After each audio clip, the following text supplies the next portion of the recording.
All right, Terry, I think we're ready. All right. Begin meeting at 6:09. Start with study session. James, turn it over to you. Okay, what I did is I put in the packet, there is, I think, 5 different CCA properties, 2 of them that are new, 2 of them that we reviewed, or 3 of them that are new and 1 that's reviewed, I'm not sure. I also put in comments from Larry. He was in our last meeting. He seen what some of the troubles that we were going through with it as to the way the resolution, so I also put in the resolution per Terry, so that way we can look at it too at the same time. The first one I have is Paula and Ivan Gerard. We looked at the application for the lot, the unit. There is an amendment to the covenants. I threw them in, which I didn't notice it until, because I have the old covenants. They thought it was a 780 square foot buildable lot, or 720 buildable lot. Actually, it's an 1,800 square foot buildable lot for that district from the amendments. So, and I didn't get a chance to call them. I'll call them first thing in the morning as we decide what we need to do. I did get a letter from Carolyn on a judgment for, because the question came up, while there's houses in the area that are under 1,200 square foot, that should be on 1,800 square foot lots. And I asked her, well, if there was a precedence, how does that look for the city? What is our responsibilities to keep it? You know, I don't know how it would go. I have an email from her. Let me grab it and I'll read it. Okay. Which address was that again, Jim? Terry, that is 4756 Corona Verde Boulevard. Okay. Okay. Comments by anyone on 4756 Corona Verde? I guess the question still is that the 1,800 square foot requirement, that's unreasonable. On the same token, that's what's there. None of those houses are 1,800 square feet. So we have to deal with that. And I guess my question is what does the attorney think of that? Here's what she wrote. She says, "Dear Jim, you asked me a legal question in connection with the application of architectural approval to build a new home on lot 2, 182. Specifically, the property owner applied for approval to build a house that is 1,064 square feet, but the covenants as amended state that the house must be at a minimum of 1,800 square feet. The application states that the covenant requires the 720 square foot, so the property owner may not have been aware of the amended covenant. I'm assuming that the amendment was duly approved and recorded, but if not, it will not be enforced. Assuming that the amended covenant were validly approved and recorded, the Architectural Control Committee or Board is serving that role. Generally should not approve construction for a new home in violation of size requirements for the covenant. The approving authority has duty to enforce covenants in accordance with the business judgment, acting in good faith and according arbitrary decisions. 2A, Colorado practice, method of practice, 6th edition, statute 74:51, covenant and rule enforcement by owner association. If the approving authority grants an exception here, it would be subject to liability and could be found to be acting arbitrarily if it requires other property owners to meet the covenant requirements. You noted that there are several other homes within the area of the subdivision that are subject to the 1,800 square foot requirement, where the ACC has approved smaller homes. Without reviewing the ACC files on those homes, we don't know the reason for the exceptions or if the ACC did in fact review the approved plans. The property owner could make an arrangement that the size limitation is not enforceable for reasons including changing character of neighborhood. Generally under the defense, the owner will argue that the community has changed so drastically since it was originally developed and the declaration was originally recorded that the covenant or rule no longer serves a meaningful purpose and its enforcement is no longer reasonable. Abandonment. Generally under the defense, the owner will argue that neither the association or the owners have enforced the relevant covenants or rules in such a long period, even though many violations of the covenants have occurred during that period, that the association and the owners have abandoned the covenant or rule and its enforcement. This argument is somewhat similar to a waiver defense discussed in the next session, but typically would require a much greater period of non-enforcement before the covenant is deemed abandoned or wholly unenforceable. Typically 3 or 4 prior violations have been gone without enforcement are probably insufficient to make any of the defenses valid. Rather, the number of prior violations must be so great that a reasonable person would come to the conclusion that the particular covenant or rule has been abandoned, wholly waived, and never existed. Acquisitions. Generally under the defense, the owner will argue that the association allowed or otherwise expressed an intent to allow the owner to violate the covenant or rule. The owner will try to show that the association failed to enforce the covenant or rule against the owner in the past and that the owner has merely acted in a manner similar to how he acts in the past. If the property owner raises any of these challenges, we can definitely look at the issue in more details. I hope that will help. Feel free to call if you have any questions.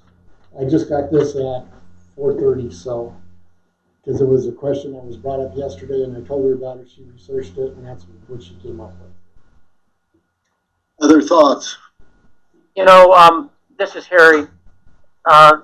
Neil and I went out and looked at that property yesterday, and I've looked at these covenants, and Unit 2 it goes all over the place from 1,000 square feet for certain lots right through there to that 1,800 square feet.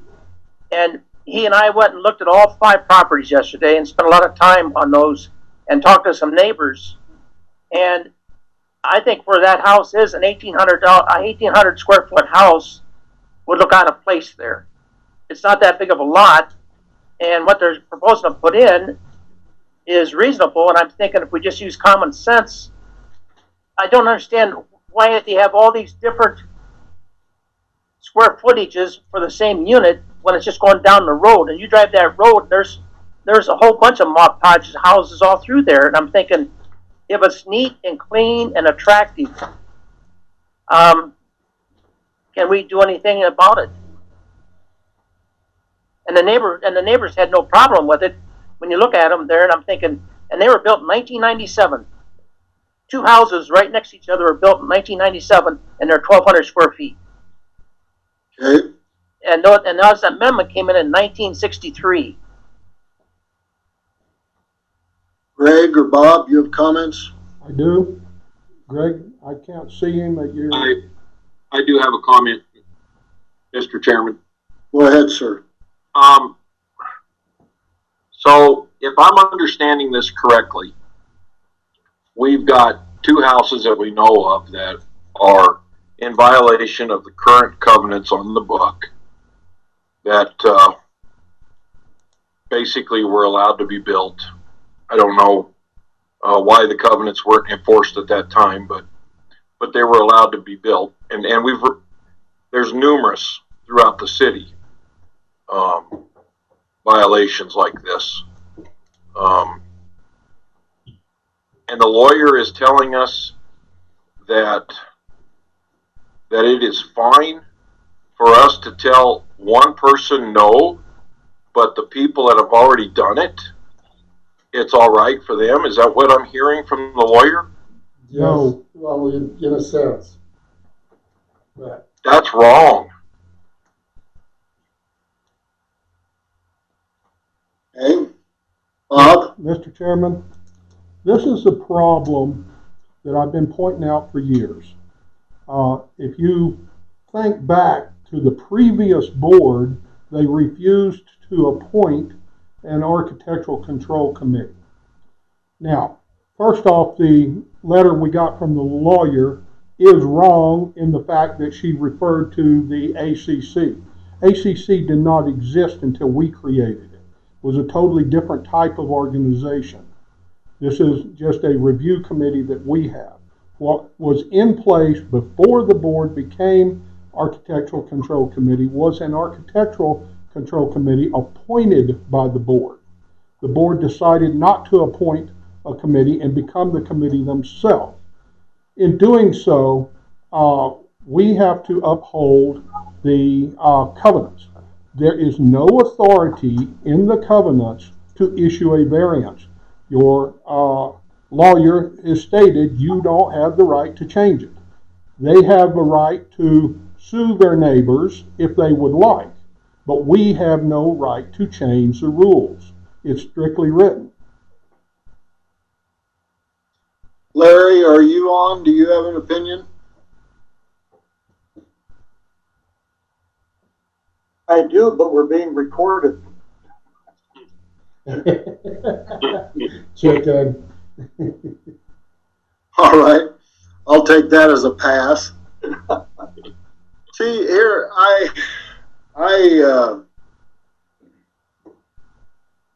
think this is going to boil down to whether we want to, we have three choices. We can ignore the covenants, we can enforce the covenants, we can try to make some kind of common sense decisions where the covenants have been abused. And I guess I talked with one of the board members a little bit about this today, and I guess my vision of this committee is to basically come to us and say it applies to the covenants or it doesn't.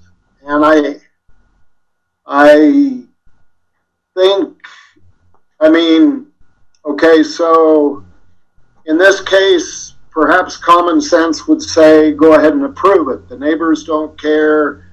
It's brand new. It looks good. It meets all the other requirements. But then the next thing that comes to us that varies from the covenants, and the neighbors say, yeah, go ahead. And we say, well, no, we don't want a hog farm in the middle of that section. How do we justify that?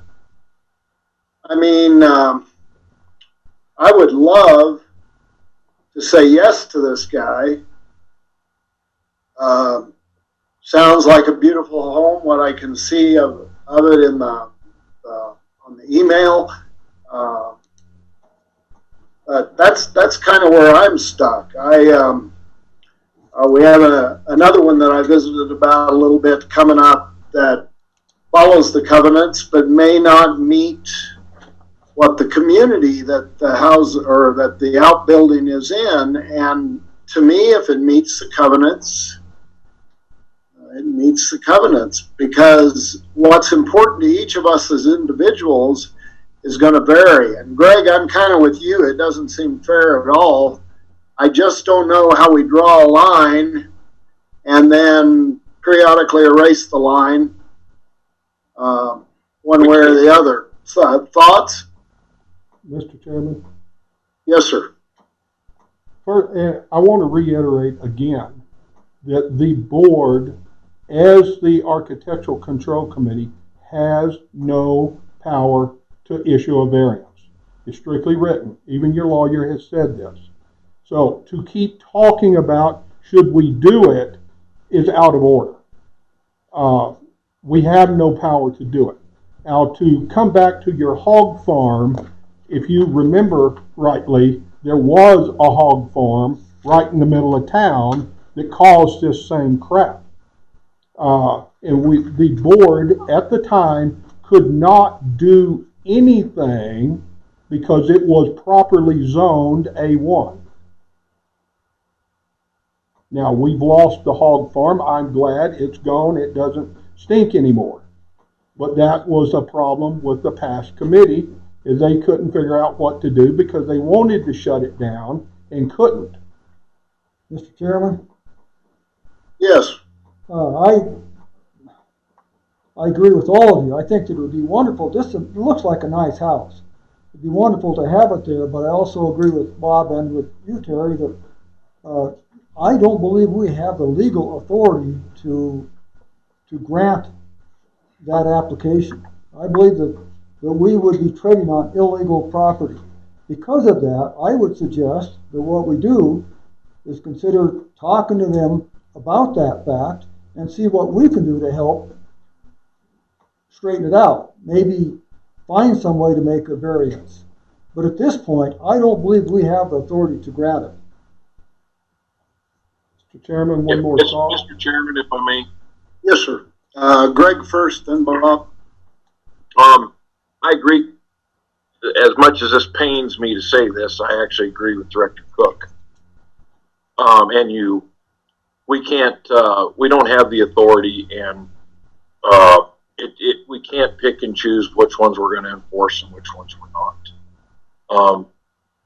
What I would suggest is maybe we convey our feelings on this, even though we can't really do anything about it and it's not going to help them, but also maybe explain to them how they can go about changing the covenants, because we can't do it, but they can. Okay, Bob, you had a comment? Yes. I want to refer you back to state law and actually our bylaws that says that we cannot treat one person any differently than any other constituent. And if you start discussing what they can and can't do as a board member, you're stepping over the line, not with just that, but your fiduciary responsibility, because fiduciary is not limited to cash transactions. Okay, thank you. I don't agree with that, but let's move on to the next property. I think we've discussed it enough for the study. This was a return from last week. It was the Jack and Leslie Oskowicz. It was the garage. I did call zoning. I did call regional building on it. Regional building doesn't have a height limitation. It belongs to zoning, so I went over to zoning. Zoning says that it's 35 foot in any residential area, which this is a residential area. The shed that he's proposing is 12 foot in height. The biggest part of it, he wanted to know before he bought the building by placing it where he put it. That's why he just has the placement. You don't have the specs completely on it. He will have to do that when he goes to regional. He will have a set of plans for the building. Everything will be there, and it would have to be signed off by us before he could still start building, and he would have to have those plans to us and everything else for the packet. So does it meet our covenants as it is at this point? Yes, it would. Any comments? Which one is this again? It's one on Armstrong. Oh, 3158 Armstrong Court. The garage. Yes. Yes, I have a comment. Okay, Neil. We don't have an elevation of that I believe is adequate.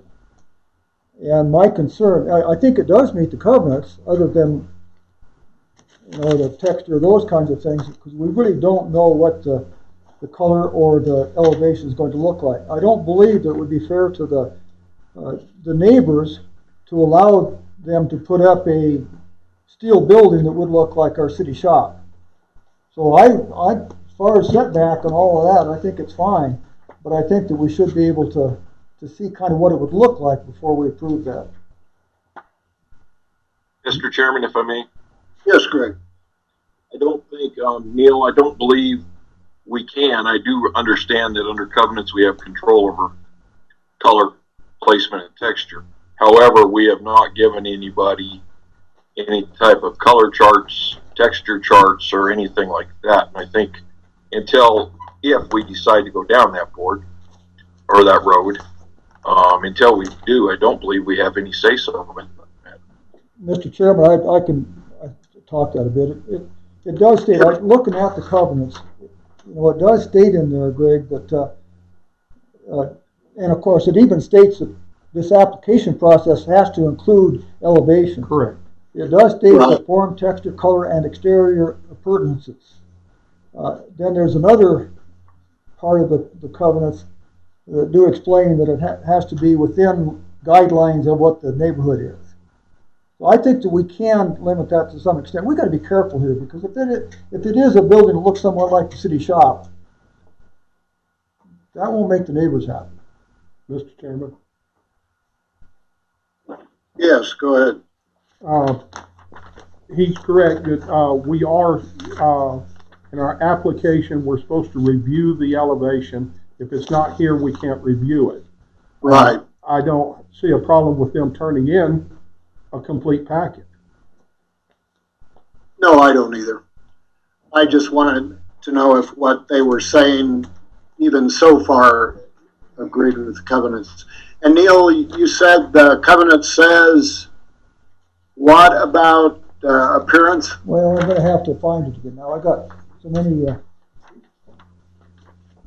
While he's looking, when I was with him, the main house is very well done, very well built, and he has a shed next to it.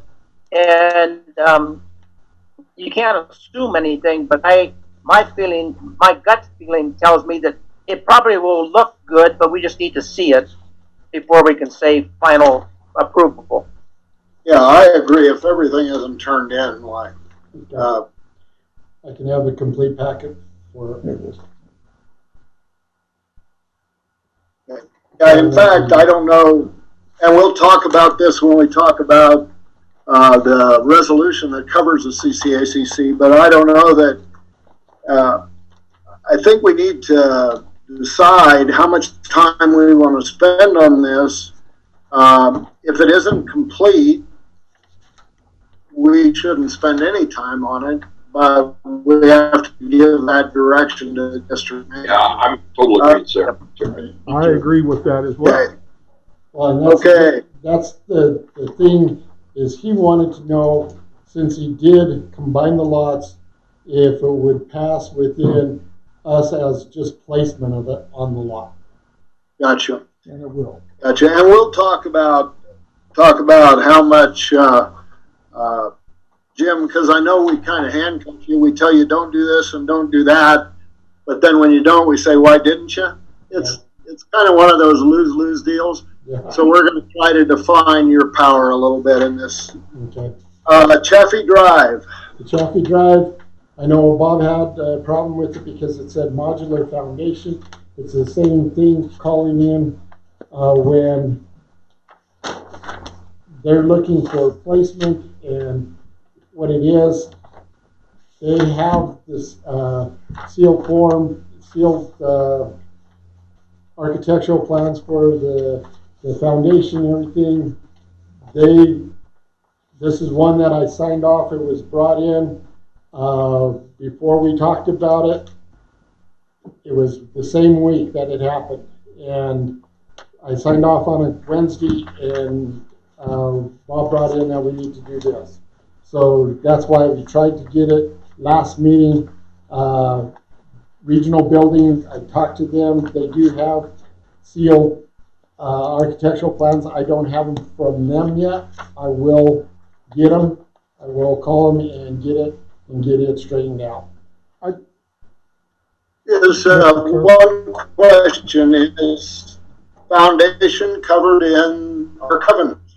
No. That's Okay, a building department thing. Why would we deal with that then if it's not covered in the covenants? Mr. Chairman, may I? Yes, sir. We're dealing with the home that's going on the foundation. That's why I asked that the application be corrected. Last time it was only foundation. We deal with the home that goes on the foundation. Explain that to me, Bob. Okay. They had made application for a foundation. They did not make application for a home. This time we have application for a home going on the foundation. They can do their foundation. We approve the home and the setbacks and all that as per covenants. Okay, I got One you. of the things that I had requested at the last time was to know that they were architectural stamps. I'm withdrawing that part of it because building department requires architectural stamps. What I really meant was the elevations as Neil had talked about. We didn't have all of that information last time. Okay, so do we have all the information we need now per our covenants? Yes. Okay. Any other comments on that one? If not, we'll move to 5100 Bull Bear. Are they asking for the approval on the home at this time? Approval on the home to set it? Yes. Yes. Okay. So, I've got a floor plan. I don't see an elevation unless I missed it. I'll check and see if I did not, if it didn't get, because there's one sheet here that doesn't have anything on the back, and it might have been where it skipped it when you passed it. Mr. Chairman, it appears to be another incomplete application. All right. Please move on. Okay, you got one, new building on 5100 Bull Bear Place. This is a 1,500 square foot home with a 768 square foot garage, which all they talk about in covenants is the square footage of living area. And with this in 33, there is no limit on size. What is the name on the application? The name is John and Kyrene Sharpie. So Jim, you feel like they met the covenant requirements? They met the covenant requirements. They did not turn, I have a set of plans for them. I'm sorry, I didn't copy them because I couldn't. Let me grab them and I know I showed them to Neil and Harry today. We did look at this one, Mr. Chairman, Harry and I, and when we were looking at it, that was the issue that came up, is we didn't have an elevation. Other than that, it looked like the setbacks and everything complied okay. After looking at the elevation that Jim has, that supplied with the plans, I would suggest this one is okay. You would suggest what? No, I'm sorry, you dropped off just a second. We do have an elevation on this. It looks like it's okay, but we have a complete package here. Okay. Any other comments on Bull Bear? All right, and the last one, 6012 Kenichi. Mr. Chairman, Harry and I also looked at this one. It is also a complete plan, not quite complete. It has soil samples, it has everything. And it also has an elevation. I would suggest this one is okay as far as we're concerned. Okay, any other comments or anybody disagree with that assessment? Okay, so I want to talk a little bit in the study session about the actual resolution 6-2019, in which we created the CCACC. You know, the nice thing about these documents is they can be a living document, can change to meet need, and I would like to, number one, in section 2 under investigations, it talks about needing a minimum of 3 members plus the district manager on this committee. I see absolutely no reason, since everything has to come through us, that we can't change that from a minimum of 3 members to a minimum of 1 or 2 members. We waste so much time waiting for this perfect scenario when the alternative is that nothing gets done. People just get sick of the process and go ahead and build because it doesn't matter. So I would like to see some comments, thoughts on changing that to a minimum of 1 member plus the district manager. I also think that the reviews of these 5 pieces of property should take about as long as it does to approve the minutes of prior meetings. The CCACC or the district manager as a representative of that committee come forward and have one question to answer: do they meet the covenants? If they meet the covenants, why are we wasting our time? If they don't, as we learn this process, yes, we'll have to talk about it some and they can go back. And the board should spend our time on the complaints and the things like that that have to be, and ultimately all of it has to be approved by us. But I feel like, we've got plenty to do. I thought the last meeting rivaled Gone with the Wind, and I just think that this needs to be a wise use of time. We not only have an obligation to our constituents for spending their money properly, but I think we also have a obligation to use our time wisely. I believe that with the CCACC and with the district manager, if it meets all those obligations, personally, I don't care if he signs off on them and tells us that he signed off on them. As long as Mr. Chairman, I call for a point of order. The point of order is you cannot suggest that we violate our standings here. You cannot authorize an employee to override what we're here to do. I am not doing that, and you can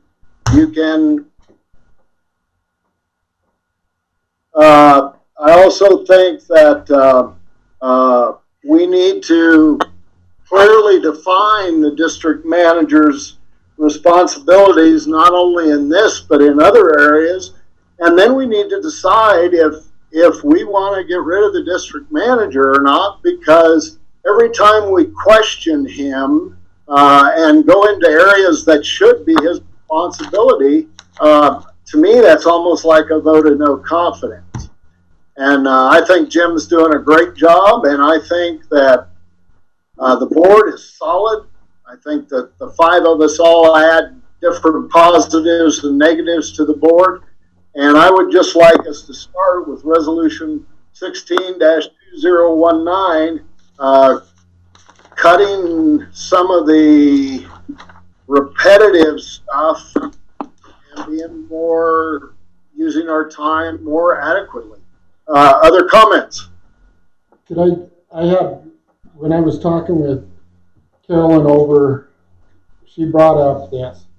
She said that the only problem that she sees with the resolution is the board, if anybody has a complaint, who do they complain to? Who can they appeal their complaint to?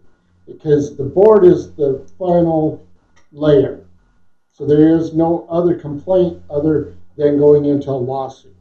Correct. She said it should be kind of a layered system where your committee, if they're agreeing with it,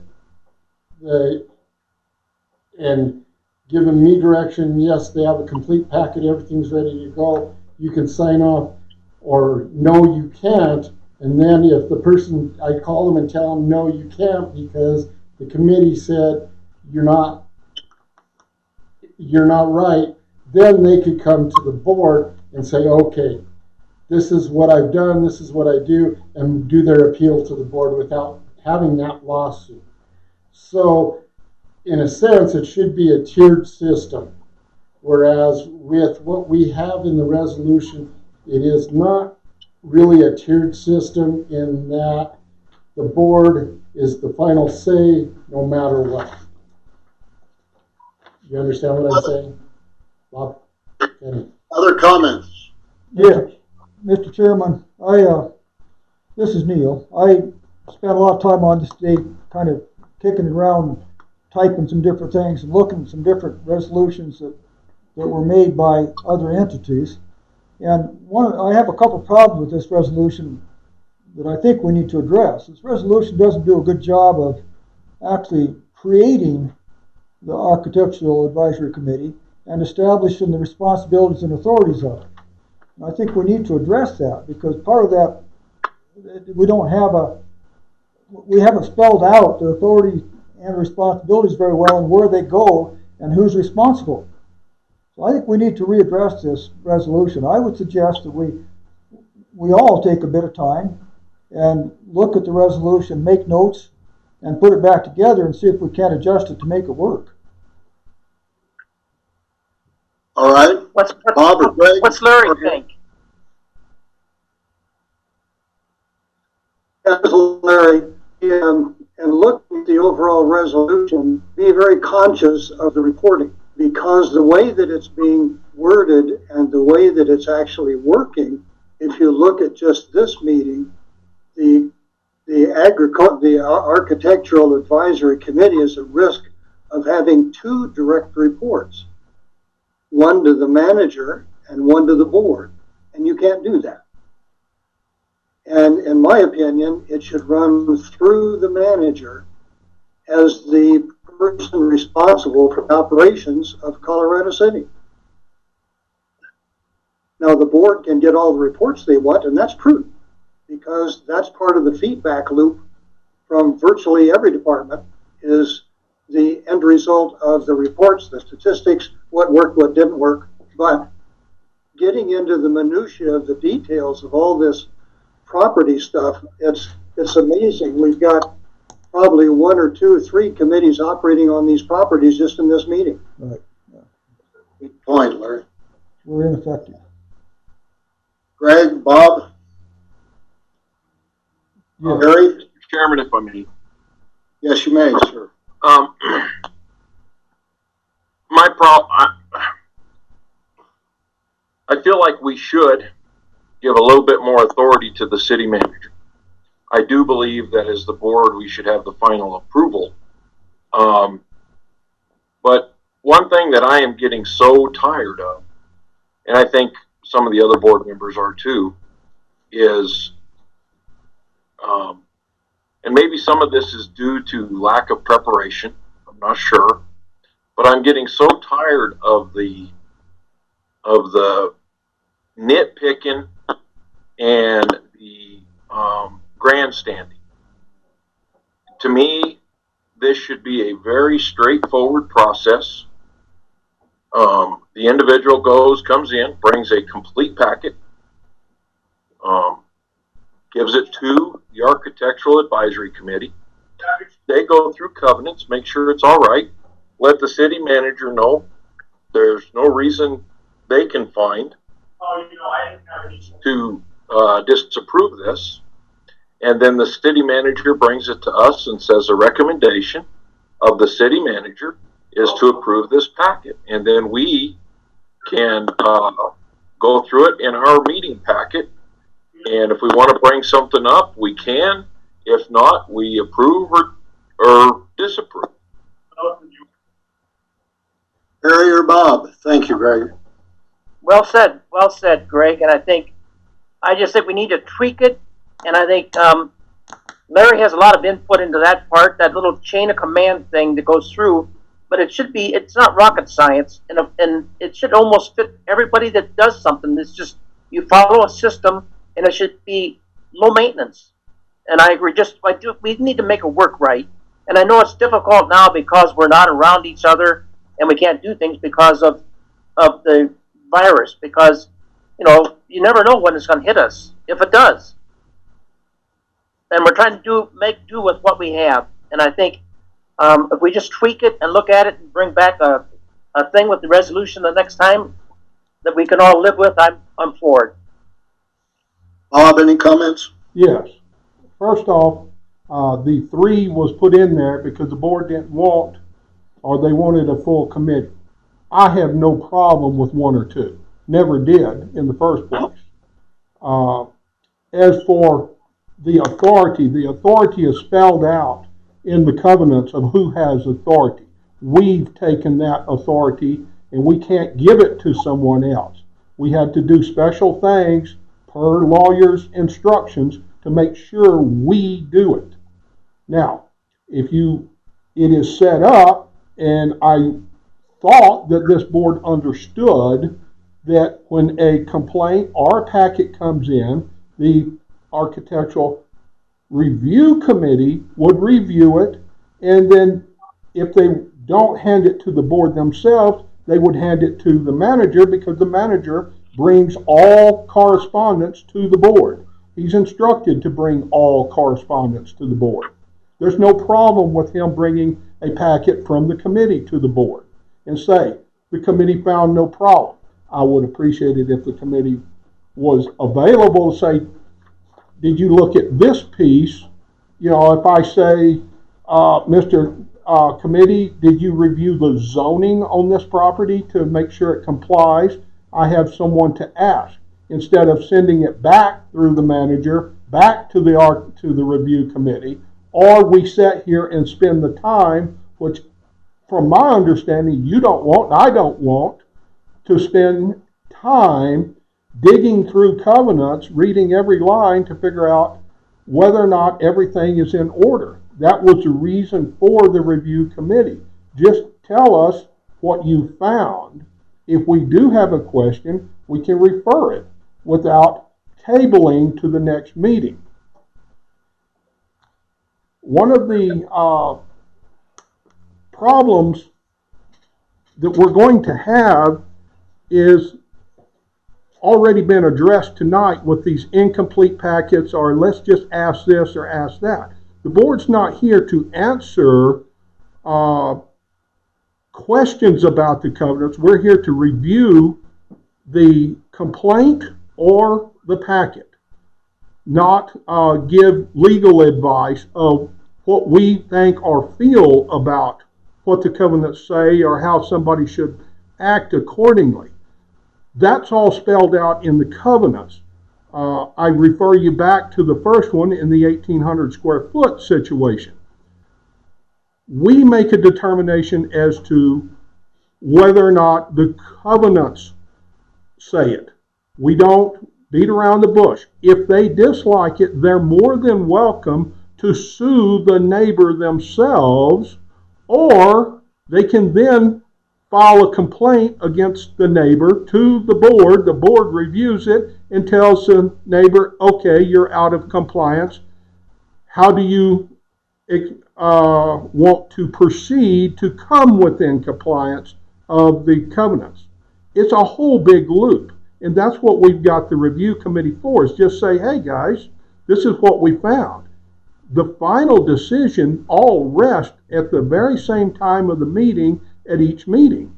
That's why it was inserted into the agenda at a specific point. Thank you. Mr. Chairman? Yes. This is Larry. Yes, sir. I agree with Bob that the board has the ultimate authority and the responsibility for all of it. However, one of the documents that I read, and I don't see it in this packet, I probably sent that out as the last email that I sent out, which was a statement from the Colorado statutes in section 32, I believe it was, and it actually had to do with the fire district, but the boilerplate would apply to any board. And they said that the board has the ultimate authority and responsibility for everything. That authority includes the authority to delegate that authority to other people, and which authority can then be redelegated down as far as it has to go to get the job done. So one of the principles that should be used is that you always delegate the authority for an activity to the lowest level at which it can be successfully accomplished. And for instance, you have the authority over maintaining the amount of air that's in the tires of the service vehicles, but that can't be delegated to the person in charge of the truck. Exactly. Mr. Chairman. Yes, sir. Okay, I'd like to respond to that. He is correct on what he has said. The one point that didn't come across in that is we're actually dealing here with two different entities. We have the board of directors, which delegates authority to the manager.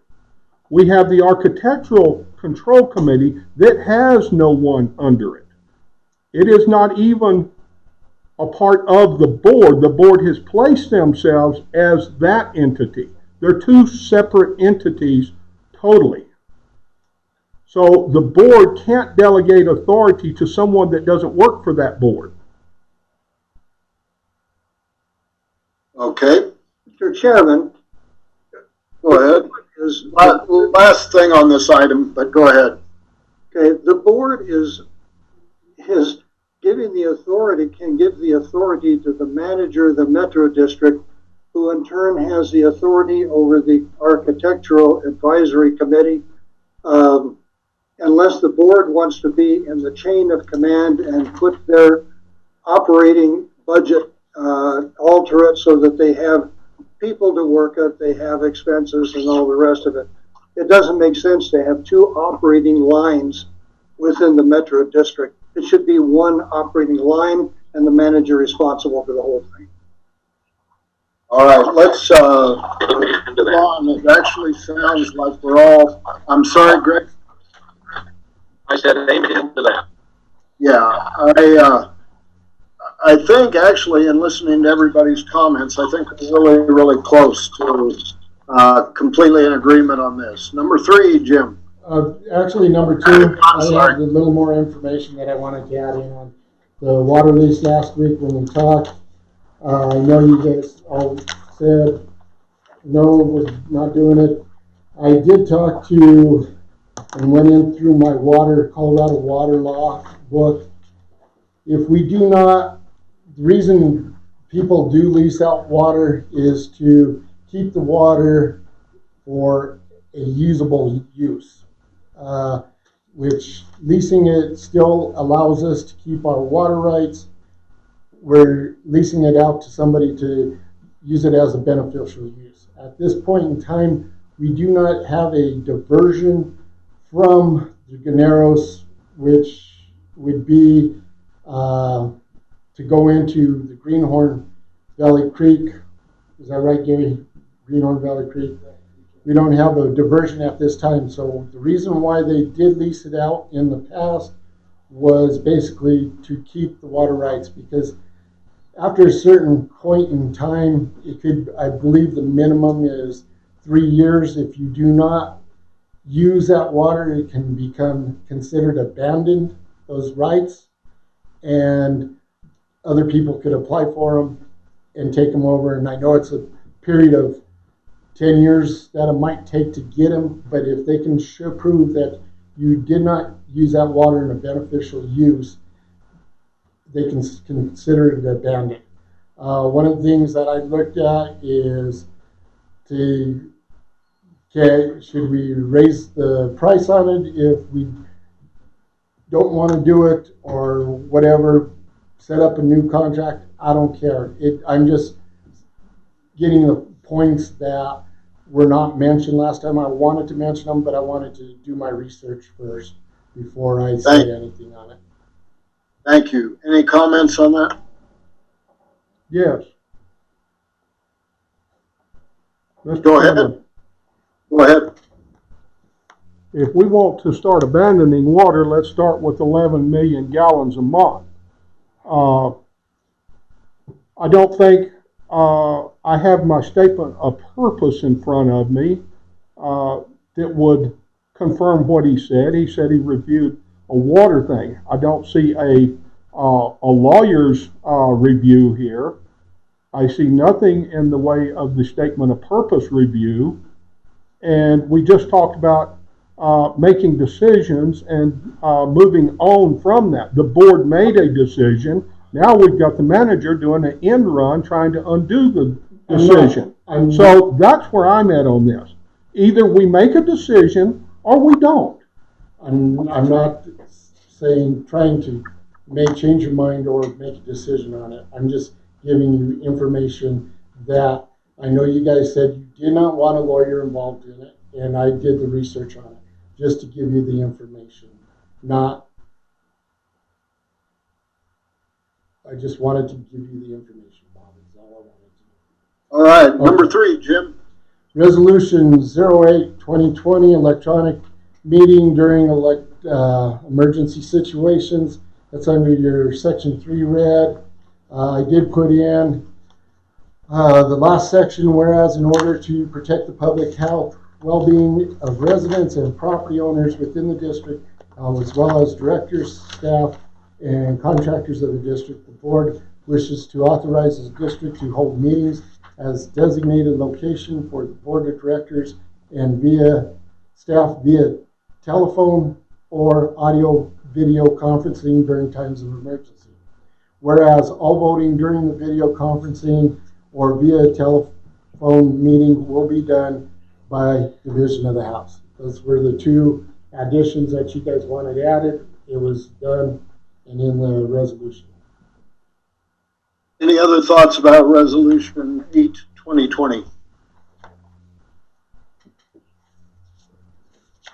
Okay, item 4. Item 4, I have notice of violations, cease and desist cleanup order for sewer plant. Not last week, it was the Friday before last week. We received this from Mercer, which is the head of health, CDPHE. We had a spill March 11th where a manhole backed up, causing an unauthorized discharge of water. There was other complaints within it that they want us to address. I'm working on the rest of it. I know there's some other issues that we need to be discussing with this in hauling out sludge that we did from the fan press. Everything we're dealing with this, we have until June 15th to respond and come back. I already responded to the spillage and our cleanup and all of that. They were happy with it. They're worried about our plant being in the 90 percentile of flows and stuff. And one of the things that I'm writing in that to follow up is that we're waiting for the backwash water. We've invested $70,000 in a micro screener grinder a year and a half ago. We've invested in valves to get a basin that was down last year for about 6 months. There was some high readings for E. coli and phosphate, and what was the other one? Ammonia. We're still getting all them figures together. I'm working with the ORC, which is Dave Lewis, to get us all back into compliance on it. But they are going back all the way to 2015 on this. So we're pulling records and stuff to figure out. The biggest concern, I believe, with the state on this is in the past manager did not answer any of these questions. It was just the ORC, and they want me to put in how we are going forward. We're also looking at, with the sewer plant, with some of the money, is getting the 3rd digester up and running if we can, so that will kind of help improve our capacity down there. It will improve it, but it won't improve it much, but it will give us more lead time for pressing and bug and decanting to eliminate some of the issues that are with it.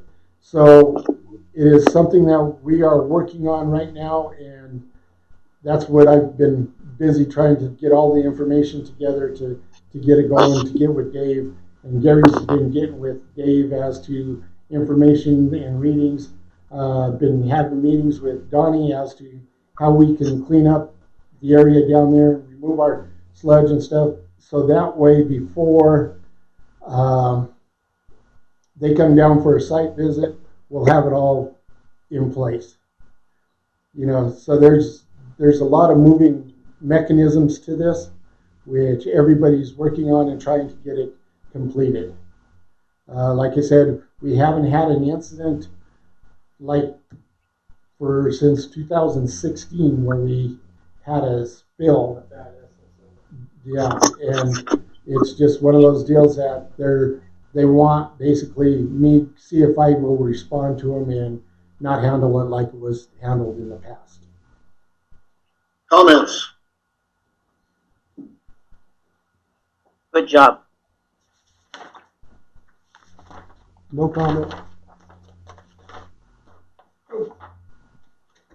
Donnie, do you have anything to add?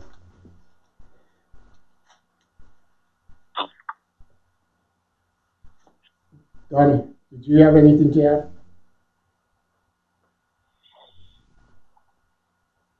Sorry, technical difficulty there. I was actually reviewing the email from CDHP on that. I was trying to get switched back over, but so I don't have anything really much more to add than Jim. I mean, there's a lot of details to go through. I think there's 42 line items in the notice. I would say that it does state in this notice that this is a to allow us a little more time to deal with things, which I think is probably twofold in the virus having some giving us a little more time, as well as a courtesy from CDHP to allow us to get some more things addressed.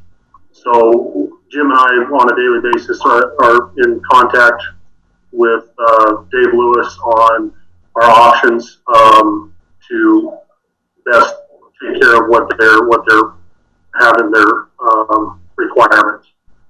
So we could spend an hour and a half talking about what our options are.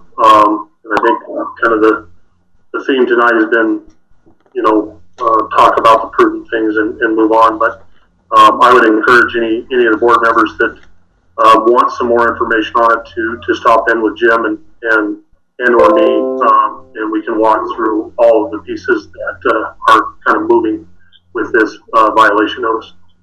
So I guess my question to anybody who wants to answer is, I know nobody got up on March 11th and said, let's have a water spill, but is it easily preventable? Was it 15 things went wrong at the same time? Why did it happen on March 11th and hadn't had a problem since 2016? What was different? Well, I mean, I wish it was as easy as, this was the sole cause, but in this instance, there was some tree root infiltration at a manhole point that had blocked.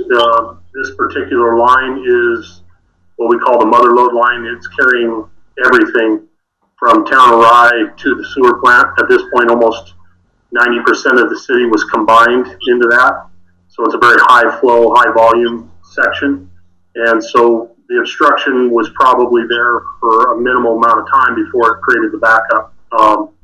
Our response was, as soon as we knew about it, we were immediate response and did all the steps required and then some to free the line up and make the report to the EPA and document with the report, photographs, timeline, and everything back to them on how our response and what we did to rectify the situation, which involved jetting, cameraing, and removal of the spill and putting down lime and stuff to rectify the bacteria growth. So it wasn't, the notice isn't because we did anything wrong in response to it. It's just, if you have a spill over X amount of gallons, you have to report it and you're going to get a notice about it, just to verify that you have all the proper procedures in place to deal with it. Sure. Thank you. One of the things that it did enlighten me is that it is our main trunk line that goes through there. And when we get to that point where we're going to be jetting it, we're going to have some bypass passes put in and stuff that I didn't think of at that point. So with this going on, Donnie and I have been talking, and how can we do this to video this line, because of the flow rate that goes through it. It would tear up cameras. You'd never get your camera back. It'd be at the sewer plant before you knew it.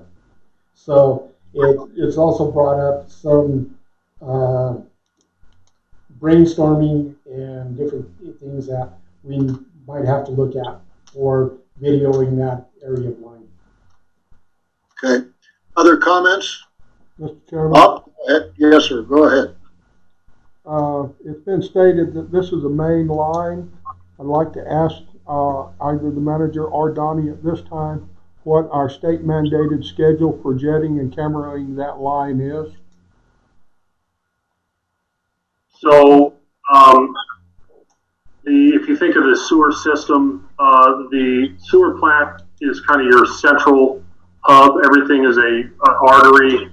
You know, this would be considered like the main artery feeding into the sewer plant, and all of your different streets and neighborhoods are, you know, go from arterial to you know, a vein, you know, and on down to smaller tier services. And the schedule of, we try and hit, you know, we started on the east side of the city, moving west, you work to those, the main lines of the arterials. And due to the fact of the flow rate within those arterials, it becomes difficult to camera them, because you could have a $200,000 camera and stick it in a main vein or main artery, and the camera's going to be underwater and pushing against a 12 vein with, you know, upwards of 60 to 80 psi. It's not going to overcome that. So that's what Jim was talking about. We're going to have some other things in place to camera those specific arterial lines. So we are working on the outer areas and working our way to that main line. I may not have stated my question properly. What is the mandated schedule for inspecting that line? They want to see approximately 25 miles every year, 1/3 of our lines. It doesn't specify. That is, Of any line? So when was this line jetted and checked? this particular line has not been jetted yet, other than the spot repair for spot jetting that we did for this instance. And we went out 600 feet beyond this piece. It was only 130 feet out from the manhole. We went out beyond that. How much of the city has not been jetted ever? I can only speak to the time period that I've been here as far as maintenance jetting. Prior to that and prior to this mandate, my assumption is they didn't do any maintenance jetting. They just did emergency service jetting. Thank you, Mr. Chairman. Okay, anybody else? Jim, number 5. Number 5, resolution declaring a local disaster. I just wanted to know whether the board wanted a resolution. I got a call from County Commissioners Wiseman last week. He was explaining that Pueblo West did set up a resolution and going with the COVID virus as an emergency resolution. This would help in the future if we do have a need for funds, or we do have people that end up with the COVID virus that we still have to pay them and all of that. So it might put a hardship to the district, he said it would be a good idea that we do this, and if they had money, we'd be able to get it because we have this in place. All I just wanted to do is present it to the board to see if that, do you want to go ahead and go that direction? We can write one up and I'll have one for you for the next meeting. Board thoughts? I think draw one up. Yeah, I can't see any downside. Okay. Yeah, I would say draw it up. Greg's great grandkids are going to be paying for this stuff anyway. That's how they'll be long dead. Jerry, yeah, Bob. Mr. Chairman, point of Yes, sir. order. Can you not see me when I raise my hand? Most of the time I do. Go ahead. That's all I want at this time. Okay. Number 6. Okay, number 6, resolution 09-2020 for interfund transfer from CTF fund to general fund. We got the golf carts in, our general fund paid for them. We get reimbursed by the CTF fund out of the county, but it will go into our CTF fund. So we have to have a tracking of that. That money goes from the CTF fund over to the general fund to pay it back for the golf carts and the equipment that we bought. And this was there is a all resolution. budgeted, right? Pardon? This was all budgeted and Yes. It was all budgeted within the golf course budget. Okay. Any comments? Questions? Yes, sir. I never received any notice. I can't find anything in the packet regarding the bids that were put out to do this. For the golf All right. carts For or golf carts, yeah, whatever it's for. I'll It I'll exceeds, give them to you. it exceeds this amount. Where was the bid process done? I haven't. If you want them, I got them all set. You've I'll got bring the them back. bids. Yes. We went from You almost advertised it. 89,000. You We went from advertised it. 89,000 was the original bid on these 30 golf carts down to Did you 60. put it out for bid? Yes, I did. I went Okay. through Yamaha. I went through. No, I didn't ask if you called people. I said, did you put it out for bid? Yes. Not in the paper. I called the people that deal with golf carts. So my question is, did you put the project out No, for I bid? didn't. Not in that sense as Thank you. advertising it. Thank you, Mr. Chairman. All right. That's the end of the study session. We'll go right into regular meeting, show that the time of the regular meeting starting at 7:17 p.m. Would you join me for the Pledge of Allegiance? And we'll all look at right over Neil's head. I pledge allegiance To the flag of the United States of America and to the republic for which it stands, one nation, under God, indivisible, with liberty and justice for all. Justice for all. For those who would like to, join me in a moment of silent reflection.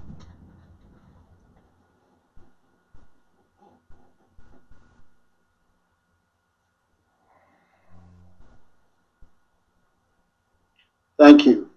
Let the minutes show that we have a full quorum. We have 2 board members and the district manager at the Metro District office, 3 board members on the internet.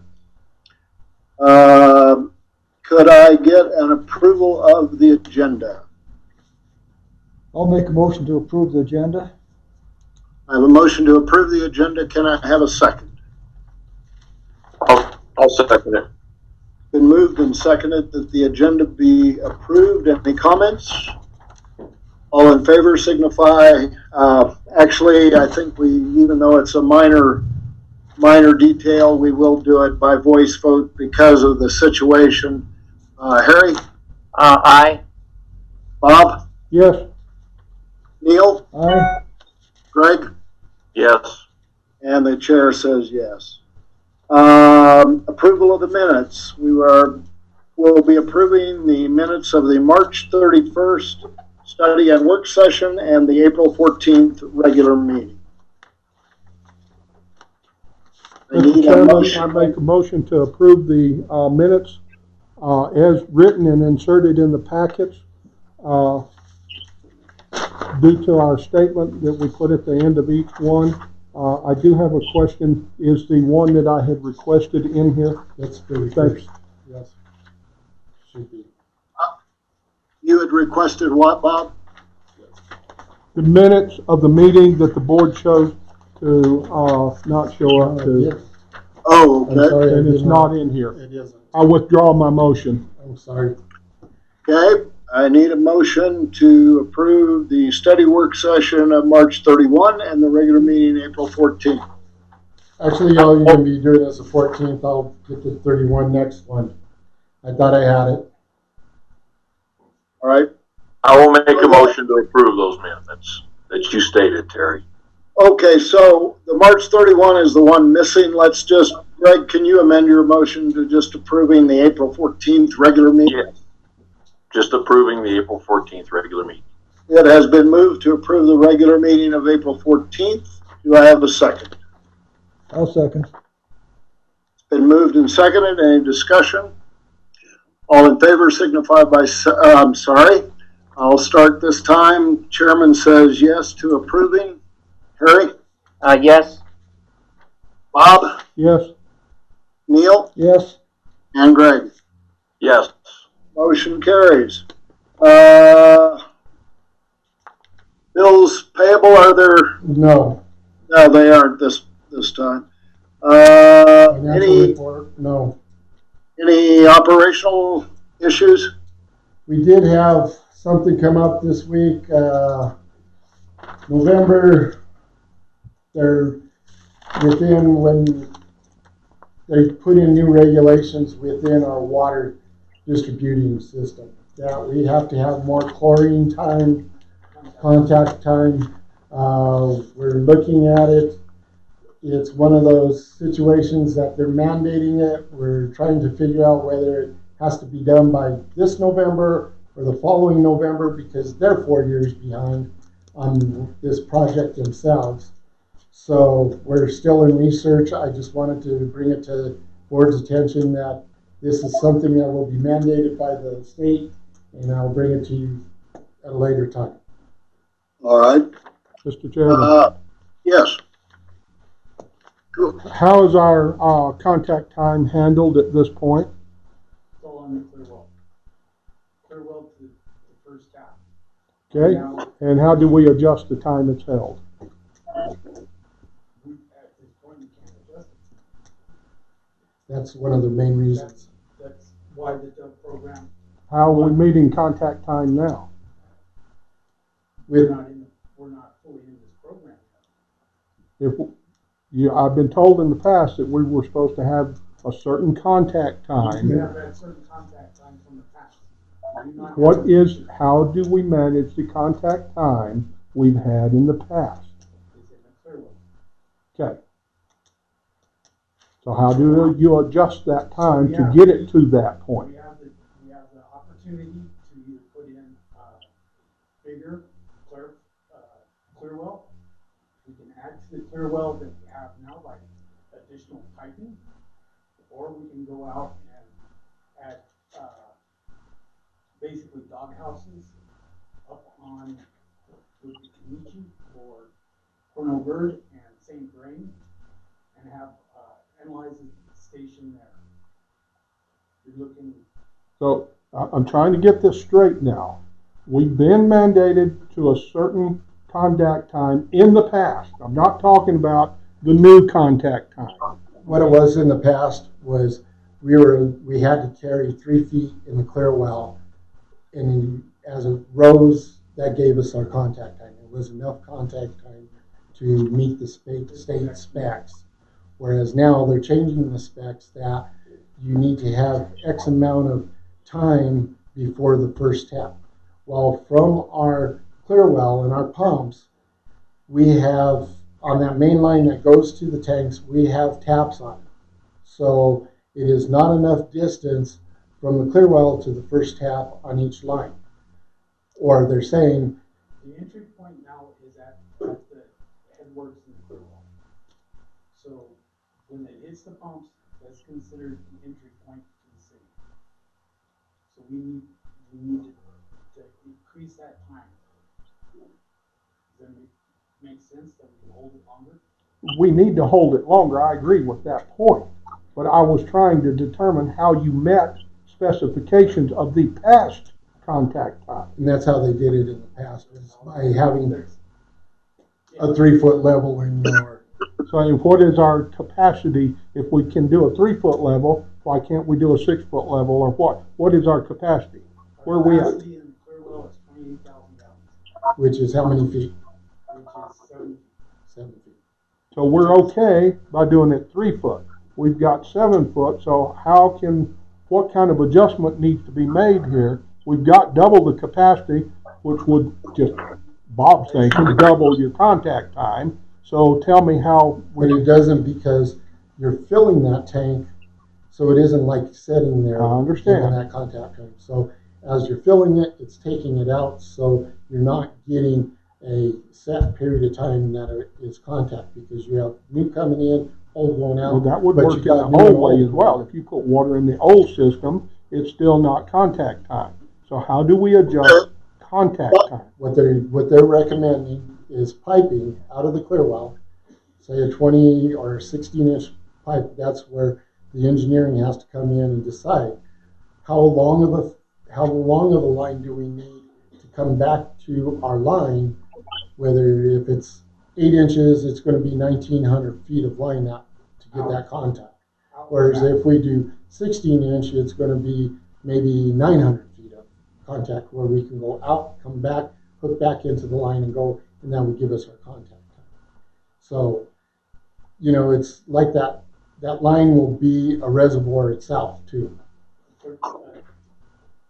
Four-man's clear well is what it's called. Yeah. So what they want to do, and I spoke with Josh in great detail last night, we want to go out 100 feet with 16-inch pipe, taper it back down and bring it back into the clear well. And that'll double fast, almost double the capacity if you use a 16-inch line. Thank you, Mr. Chairman. Yes. All right.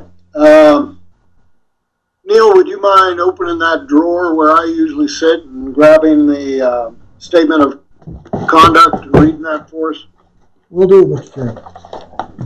I've almost got it memorized. You should have it memorized. All right, statement of conduct and demeanor. In order for the business of the board to be conducted in the most effective and expeditious manner, it is necessary that all persons present maintain a demeanor of civility towards the board, staff, and each other. Conduct that appears threatening or aggressive will not be tolerated. Shouting, speaking out of order, or the use of offensive gestures, similarly, are not acceptable.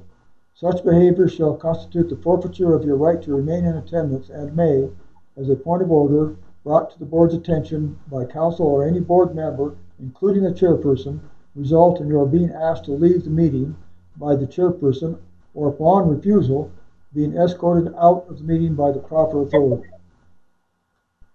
Thank you. I'm assuming there are no citizens in the Metro office. There's somebody signed up. Somebody signed up here. Who signed up? This is William Ellis. Oh, Bill's online. He's online. Our last name. Or he was. Yeah. Oh, okay. I don't know if he's still there or not. Bill, are you on? I'm not seeing one that isn't somebody I'm aware of. Looks like we lost him then. All right. Any attorney's action other than the earlier stuff you read, Jim? no, that was it. Okay, let's go to the agenda items. Okay, you have resolution 08/2020 electronic meeting during emergency situations. Okay, I need a resolution to approve.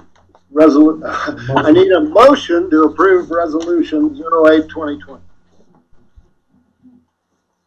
I'll make a motion to adopt resolution 8-2020, authorizing electronic meetings during emergency situations. I have a motion by Neil. Could I get a second? I'll second it. And second by Greg. Any discussion? I have discussion. Go ahead, Bob. Now, if we're going to do this electronic meeting, I need the chairman to be able to see me properly. I need to be able to hear the people. If they're not going to pay attention, there's no need to be online, walking away from your computer, things like that. They're just not cutting it. When we walk into this room, it should be set up and ready to go. Not late, not trying to figure out what works, what doesn't work. Test the damn system. Get it working. All right. Any other comments? I call the question. Okay. Greg, I'm going to start with you this time. Are you for or against 08-2020? For it, yes. Okay. Neil? Aye. Bob? No. Harry? Yes. Chair votes yes. Approved 4-1. Number resolution 9-2020. Interfund transfer from CTF to general fund. Could I get a motion to approve that resolution? I make a motion to approve 09-2020 for the transfer from CTF to the general fund. Do I have a second? I'll second. Been moved and seconded. Discussion? Mr. Chairman, I'd like to speak on this. Yes, sir. I think we should approve the transfer. However, going forward, with all of the projects we're doing, they need to be properly bid by state statute. We hired a manager with a background in government to know this. We need to make sure these things are done. Thank you. All right. Any other discussion? Okay. We'll vote on the question then. Harry, I'll start with you this time. Are you in favor or against 09-2020? Favor? Greg? Yes, favor. Neil? Aye. Bob? Yes. Chair also votes yes. Motion carries 5-0. Okay. Item 14, CCACC.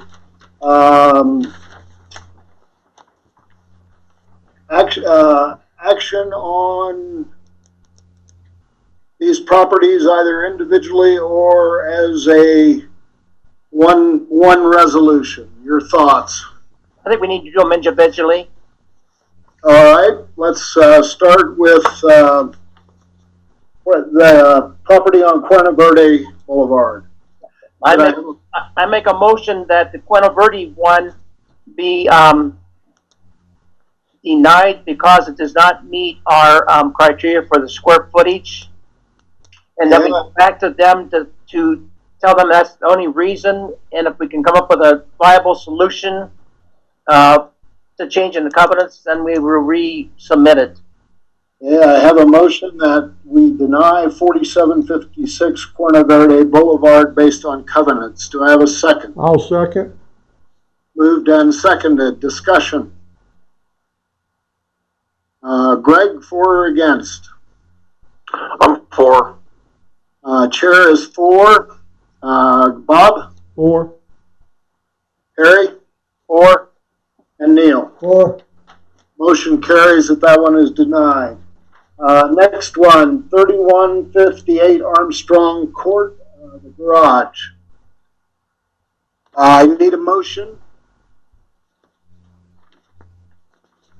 I'll make a motion that we deny that one until we get a better elevation. Okay.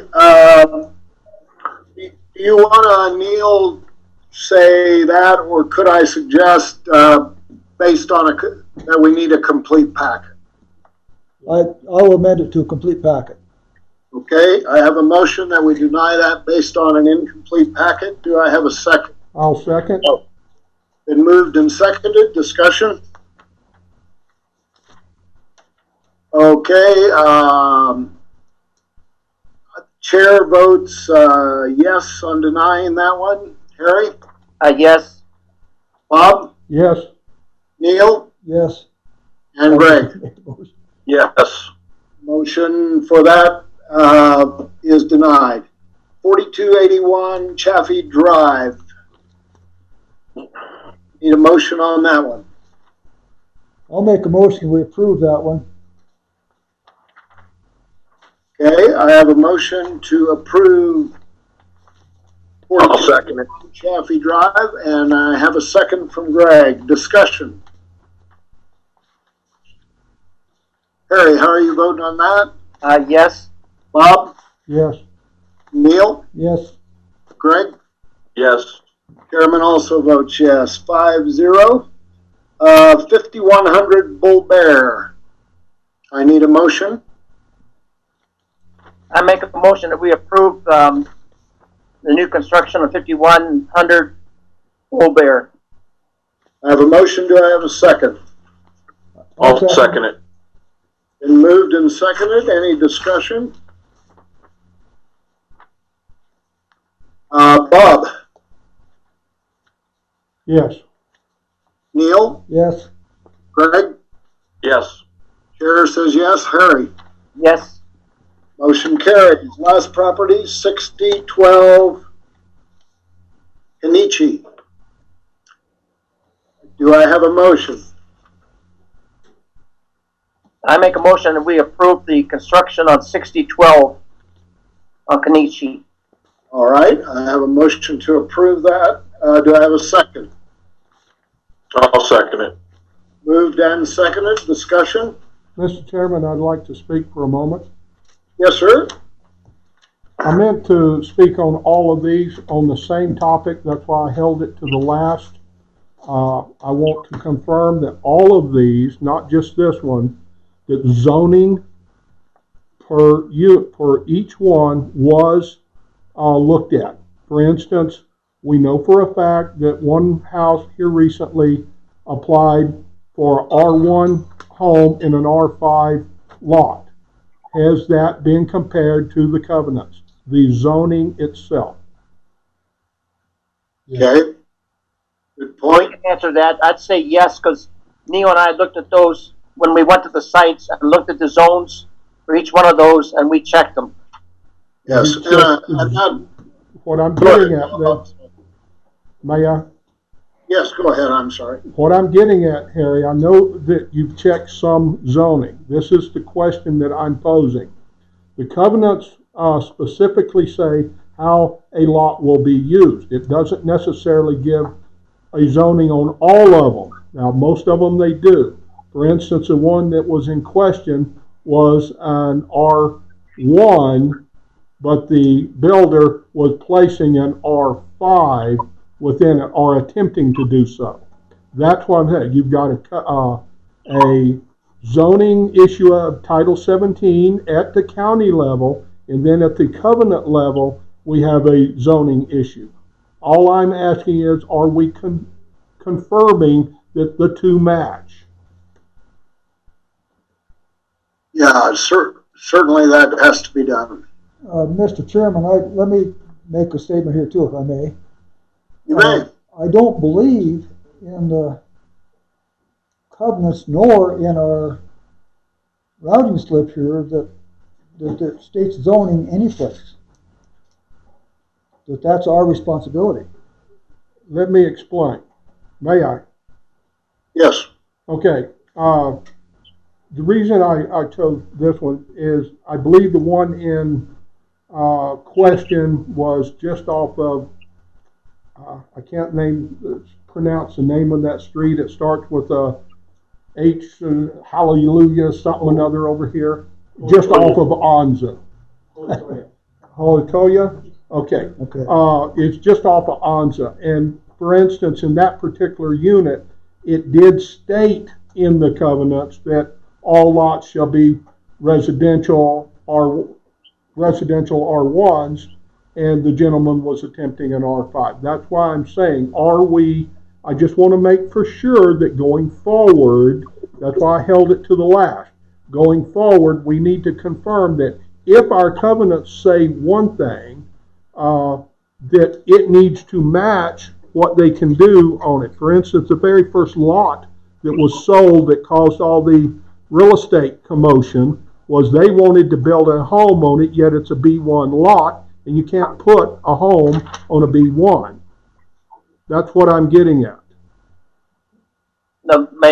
These are all, where these were all located, there's residentials right around it. I'm There's not worried about what's around it. No, I agree with Mr. Cook that we do need to make sure, though in this case, all the covenants are not specific to zoning, and nor is our routing slip. Yes, I agree too. It's certainly part of the process. Thank you, Mr. Chairman. I yield. Mr. Chairman, on that, Yes. on the lot that Mr. Cook is talking about, that the county rezoned it. There was multi-purpose resident or lots that were adjoining, and that's why the county did follow through and say yes, because within planning and zoning, if it is adjoining, it can be done. So that's why planning and zoning went ahead and approved it, because I was at the meeting when they did it. Okay, I think, yes.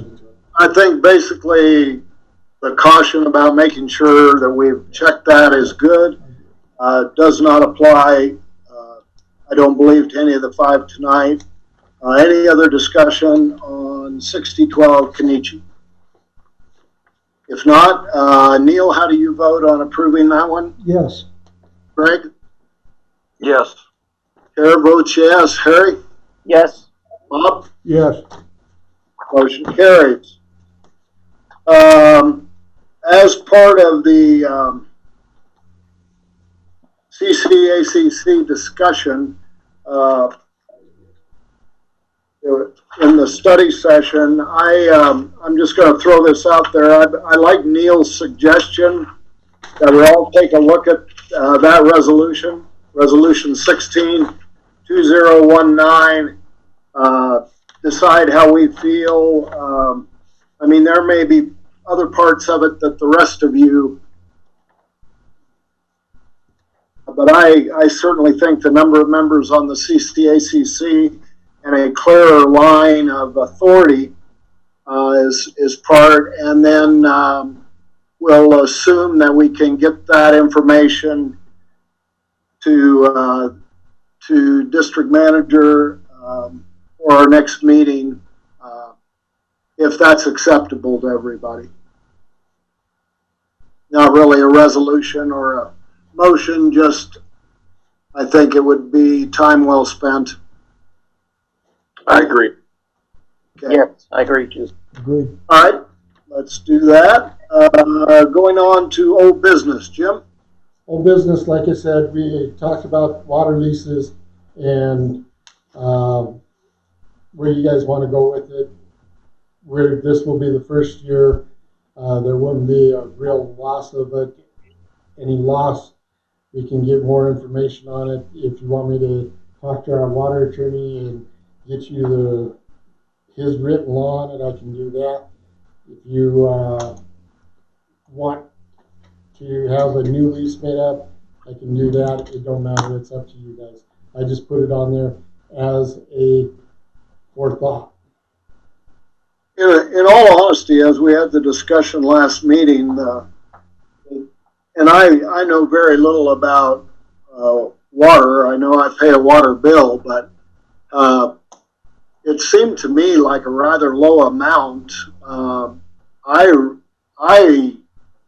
If the information you brought us is correct, I don't want to risk in any way, shape, or form eventually losing those water rights, whether it's 3 years or 5 years or 10 years. But I did the amount that they were willing to pay struck me as pretty low for as many feet as they were getting. Other thoughts? Mr. Chairman, Yes, sir. I believe Mr. Collins at the last meeting made a motion that anything reviewed would be at their expense by the lawyers, not ours. I think that resolution was an excellent resolution and should stand. All right. Other thoughts? So do we police that? I'm sorry, I didn't hear that. Do we police it? Are we responsible to make sure they're not taking any water? Yeah, that's our water. So we do police Mr. Chairman, we've already discussed this, and this is at a decision point. So, discussion again, I guess, we're not using that water. We don't have access to it. I believe that we should protect our water rights by going forward with a lease. But I agree with you that we need to increase the fee. I would make a motion that we create a lease for $250 and have it basically the same lease, but raise the price for up to $250 each. Now, I did notice in this lease, it does say the district makes no express or implied warranty of the physical or legal availability of any amount of leased water. So, as far as us being allowed to lease that water, that pretty much clears that. It doesn't. It says we don't make a guarantee of it. Right, no express or implied warranty that we even have the authority to do it. Right. So I have a motion on the floor to lease, to up the price on the lease to $250. Do And I I second it. I have a motion and a second. Any further discussion? Yes, sir. Go ahead. I will call the lawyers. It will cost us way more than that if you proceed with this. We have a statement of purpose that must be adhered to. We have a statement of what, Bob? Statement of purpose. Where's that? Ask your manager, he's got it. Okay, hold it. Well, yes, we have a statement of purpose. We also have done this last year while you were on the board. We have also done this for a number of years, and I would be willing to bet, although I don't have a law degree, I would be willing to bet that it was checked before it ever happened. Mr. Chairman, this was not done last year. You cannot produce a lease. You can't produce a lease for 2 years. You better read your leases. All right, I'll trust you on that. I still have a motion on the floor. Any other discussion? I have a question. I don't understand this one because last meeting we voted to send this back to the customer for him to bring us proof, legal proof, that we had the right to do this, because none of us know that we even have the right to do this. So why are we even reconsidering this? Did he bring us legal proof like we asked him to at his expense? Greg, what I did is I researched again my water book as to state law for water rights, and I knew I didn't say it at the meeting because I wanted to double check myself, because I had the same situation happen when I was in Walsenburg, as if we did not lease the water to use it as a benefit purpose, which was growing alfalfa or feed or whatever, that we, after a certain period of time, it becomes abandoned, and then people can pick up on it. In the same sense, yeah, Mr. Cook is right. He is right that there wasn't a lease last year. They paid for it, but there was no written lease on it. So, in a sense, if they wanted to, we have 2 years now that show that we did not lease it. So, Greg, good point also. Any other thoughts? I'm kind of stuck on this. Yes. Mr. Chairman, not only do we have our statement of purpose, he is correct, the manager is correct on loss of water rights. But that same argument can be applied to our loss of water without the fixing. So we're just now looking into the losses of water. That's been going on for years. So if you want to make that argument, I can make the same argument and we can lose all of the water rights. I don't want to go there. We wanted them to pay for everything. Then he brings it back and throws this in. He did not bring a legal opinion. He did not bring a legal opinion from the other party. He made a check of one document of one type of case. My statement is we have a specific use for the water. How we use it is our decision. Now, some of that statement of purpose is going to require when we get it and when we do not get it. So we're trying to pull it off before it even gets to us. How's that going to affect our statement of purpose, and do we have the right to do it? I would suggest you leave this alone and not touch it with a 10-foot pole. All right, we have a motion on the... I have a question about that. My concern is the state water board has control over all the water through the whole state of Colorado. Yes. So, what we do, if we give up if we give up that leasing right, somebody else is going to get it. We have a water decree. And so I'm thinking is, what damage are we doing if we're charging a guy $250 to borrow water because the state will say, yes, you can have it, or no, you can't have it. I'm thinking, why are we giving up that right? We're not giving up any rights. Someday? We're not giving up any rights. Well, I think you are. When you want to go to you're not giving it up. Yes, Okay, I just want to just approve it. That's my thought. I'm calling the question. We have a motion on the floor to approve the lease from last week with a change, the cost of $250. I think I'm actually going back on what I thought originally. I'll call my vote first. I'm going to vote no, and it's more. I don't believe for a second that water and the water we're losing in operations has anything to do with each other. But I am concerned that we did have a clear decision last week that they would pay for any legal things, and we don't have any additional there, so I vote no. Harry? I vote yes. Bob? No. Neil? Yes. Greg? No. Motion denied. Next old business item, Jim. I didn't have the final bid on the water plant, so we'll have to wait until next meeting on it. That's why I was just left under old business to sit there until I can get the bid on the electrical side of it. Yeah, AOS collection calculations. I'm sorry. Yes. Nothing on that either? No. Okay. New business. So wait a minute. I'm still doing some old business. Oh, okay. Did you ask about the AOS? I only got a piece of what you said. Mr. Chairman.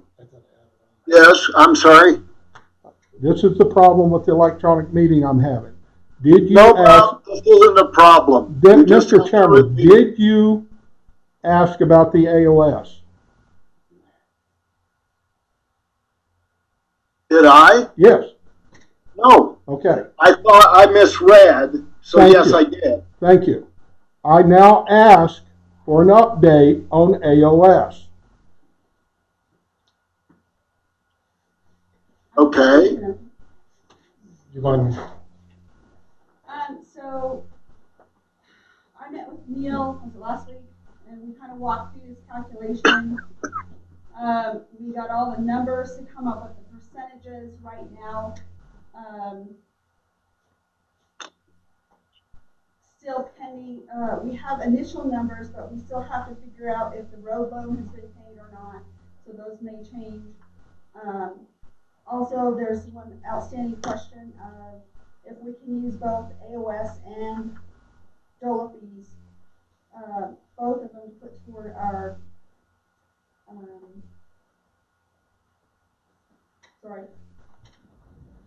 one of our loans. So we have the percentages figured right now at,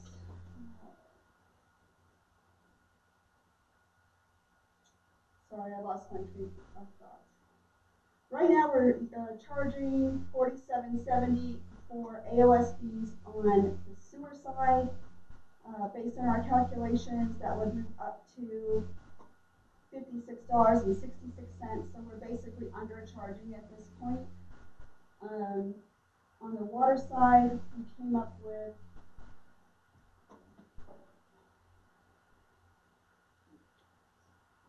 oh, by the way, that was we were at 11%, and 13% is the new figure for the sewer side. On the water side, we were pretty much in line with what we're charging now at $53.30. We came up with $52.77. I'm trying to look at the percentage. Which your percentage went down? Yeah, it went down a little bit. But again, that's based on, there's 2 outstanding questions. But this is all to be set per the statute at the time of the budget.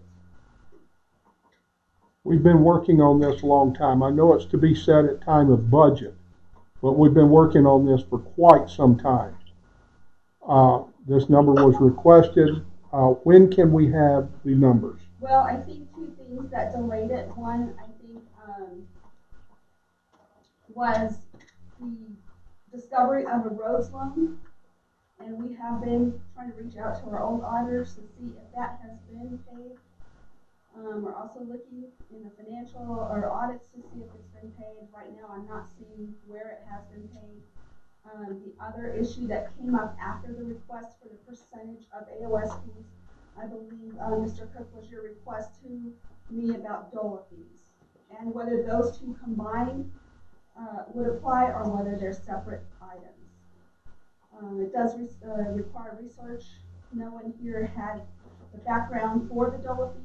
I did not, as this was an amendment or a resolution by the board many, many years ago. So I just think we're starting out with a good information based on resolutions, statutes, calculations, and I think we're in a good place to move forward. Thank you for the report. I yield, Mr. Chairman, on that point. All right. I have other old business. Oh, okay. Go ahead. The first one, I've got 2 or 3 of them here. The first one is the auditor's letters. I still have not received anything in the way of auditor's letters. This has been an ongoing fight for 1.5 years. I need resolution on this. Where are we at on that, Jim? I've emailed our attorney. She has sent out to Goodrich. Goodrich has emailed her back. I've shown Bob the letter from both of them stating that the management letters were included in the audit. I pulled the audit books out. He still has not been satisfied with what was in the books, that there should have been others. I can't produce it. I wasn't here. I don't know. That's all I could do is ask the attorney. She was here at the time, trying to go forward with it. Mr. Chairman, one of the problems, this attorney deemed it necessary to request confidential letters. She did not request all the letters. And my point when I first started this was the letters are not confidential. No request has been made for the letters, not confidential letters, all the letters. I did email her back after you brought that to my attention that I went for confidential. I asked for management letters. She went ahead and did it again. And he said that all management letters are within the audits. In other words, you're saying they're lost. I don't know whether they're lost or somebody cleaned them out. I will spend time and look for them myself. If I have to hire an attorney, then so be it. Auditor's request, in our last audit and in our previous audit and audits before that, there are certain line items that must be rectified each time. It puts us out of compliance with our audit. I have asked for proof that we have cleared up the gravel pit and everything else in writing. I don't want he said, she said, whatever. We need proof. We need proof that the auditor is satisfied, or we get the same compliance issue in the next audit. There's a number of things there that must be done. How are we going to get this done? Are we just taking the hit every year because we want to? Well, no, I don't see that we're taking a hit every year because we had last year, we corrected the things or are in the process of correcting. You said you wanted clarity, and I would say that with the auditor involved and the lawyer involved and the district manager involved, none of them will produce the information. Mr. Chairman, if I may. You may. This is absurd. Our district manager has taken time out of his day to satisfy one of our directors. I think the lawyers, the auditors. I don't mind saying this. We had somebody in charge before that was out of the highest caliber. So if those letters are missing, or if they were lost, or if they were destroyed, then it happened. I'm not quite sure what Director Cook wants. Does he want our city manager to just fabricate letters for him, or would he like the board to fabricate letters for him? Because quite honestly, I am sick and tired of the grandstanding that Director Cook wants to take on this stuff. It is wasting our time as a board. It is not good for the city. Thank you. All right. Amen. Now, back to my issue. How do I get that? Do you wish that I contact lawyers to get them involved? Or how do you wish me to go about it? Do you ask me, I think Mr. Chairman, I've got the floor. You asked me to work with the manager. I have done that. As has he. And I think as a board member, I think we have responsibilities for a whole board, and we're not one individual person, and we act as a whole board. And I'd make a motion that we just cease going back at the back records and move on and leave it be. I mean, what are you going to dig up? A bunch of dirt? And I think you need to move on and look forward to this community instead of backwards. I'll remember that, Harry. I appreciate that. I don't mind moving forward, but I want to make sure everything was covered. Okay, everything's covered. It's covered by a lawyer or covered by. Hold it. I don't have. Do we need to get this audit out and read it? I've got it here. Do we need to go through it? We're not going to waste our time tonight on that. In my opinion. Harry. Yes, Bob. I'm sorry. Okay. Bob, would you like to move on with your next items of old business?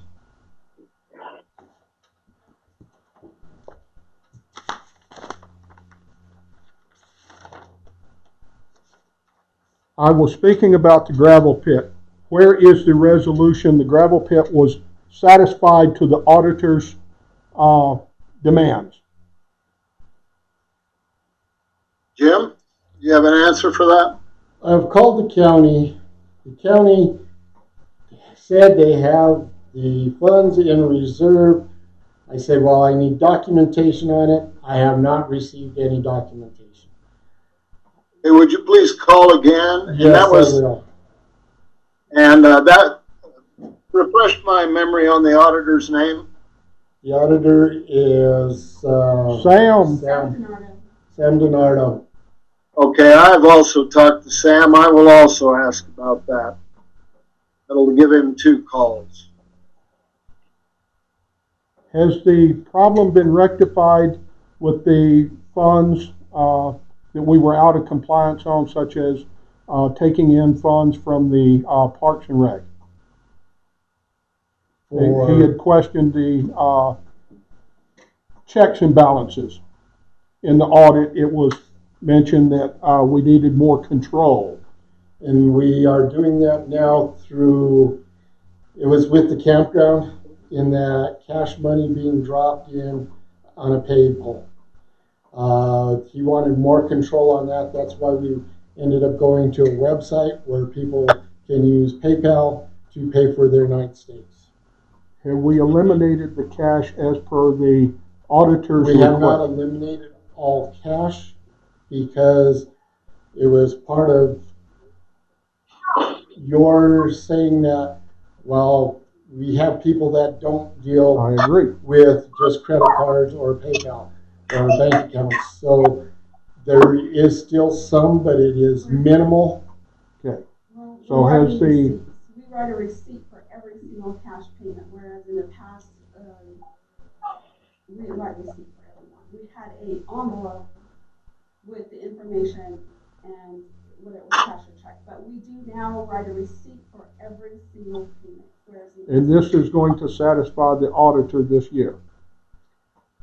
that's going to be their decision. We have put in controls for they can put money through the credit card. But has the auditor said this is what's probably going to be needed? I'm This is- sure you've had a discussion with him. This is some of the recommendations that he has It made. was not specific when I sat down and discussed it with him. In fact, it was something that I brought up in our discussion, and he would like to see more controls, but he could not provide any controls in the meeting that I had with him.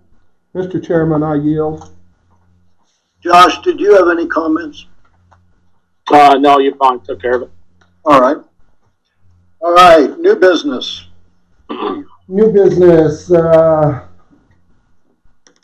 Cook had a question about our cleaning. Lady was not bonded. I've had discussions with her. I've told her that she needed to be bonded. At this point in time, I have not received a bond from her, so I was going to the board to ask for advertisement to get a cleaning service for the office. Within the last day, she said that she's going to have it by Friday. I don't know how you want me to deal with it. If I don't have it by Friday, we put the ad in next week. She submitted an application, Jim, and because of the COVID issue, they are not all in the office, in the insurance office and where she's getting it. So it's really the delay is on their end. So I don't know if they just go in once a week to the office, but she has submitted the paperwork, requested an application for the bond, but she's waiting on them to come into the office is what they told her. I have been asking, Mr. Chairman, For may I? 6 months. Yes, you have. May I speak, Mr. Chairman? Yes, you may. I've been asking about this for a year and a half now, and we're back to the same thing. We're just going with the good old boy system. They promised a bond a year ago. To lay it on COVID is crap. Now, it says here, advertise for cleaning service. What the hell do we need to advertise for cleaning service? You've got people on staff, use them.